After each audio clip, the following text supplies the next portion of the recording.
If you never had the experience of watching Saturday morning cartoons as a kid, I feel for you, because you missed out on one of the simplest and purest joys of 20th century childhood.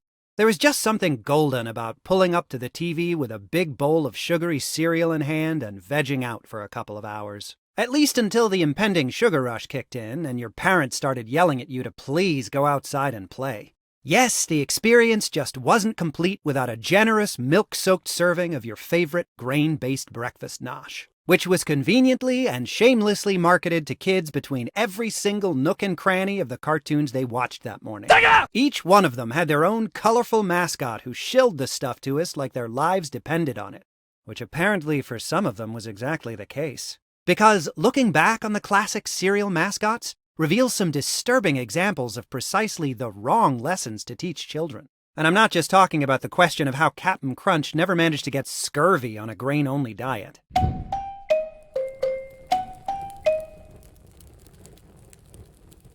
But Firebrand, I can practically hear you asking, how could such simple, shallow marketing characters possibly ever end up being offensive in some way?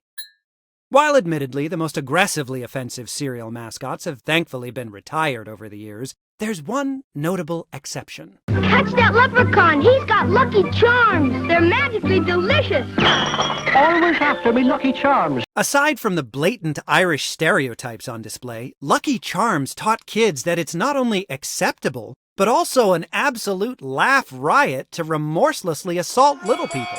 Just look at the flippant abuse this poor guy suffers at the hands of these children over and over again. He's constantly fleeing in terror. This time, we got him. Always to the echoes of taunting laughter from a hunting party of ravenous children on his heels.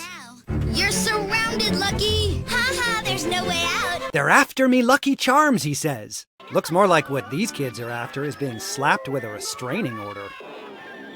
A lot of cereal mascots were generally harmless, if a bit too preoccupied with indoctrinating kids, and more importantly parents, into thinking that a box full of sugar-coated puffed wheat could ever actually be part of a complete breakfast. Spectacular part of this complete breakfast. It's part of a complete breakfast that's good for kids, and I wouldn't let them eat it if it weren't. But way too many of the plots in these commercials involved one disturbingly obsessed character stealing said cereal from another equally obsessed character, leaving the latter screeching and lament about how they couldn't bear to lose out on their sweet fix.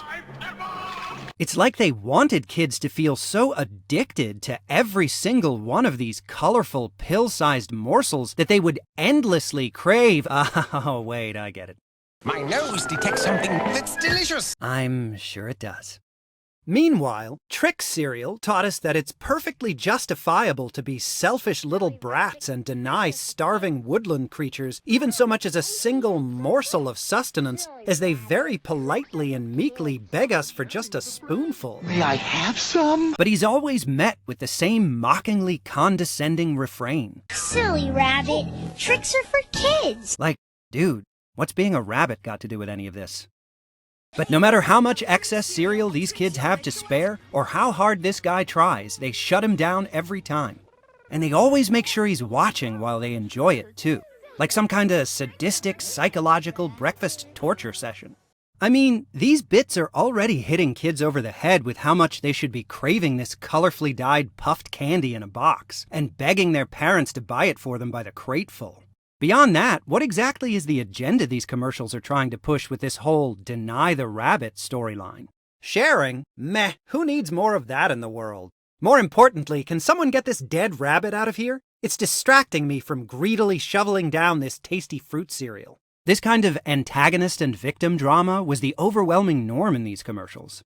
Witnessing the doomed plights of one cereal mascot after another in between the cartoons became such an expected part of the routine, I'm honestly surprised we never saw Snap, Crackle, and Pop throw down in a gang fight with the Keebler elves. And we'll dive into some even worse examples right after this word from our sponsor.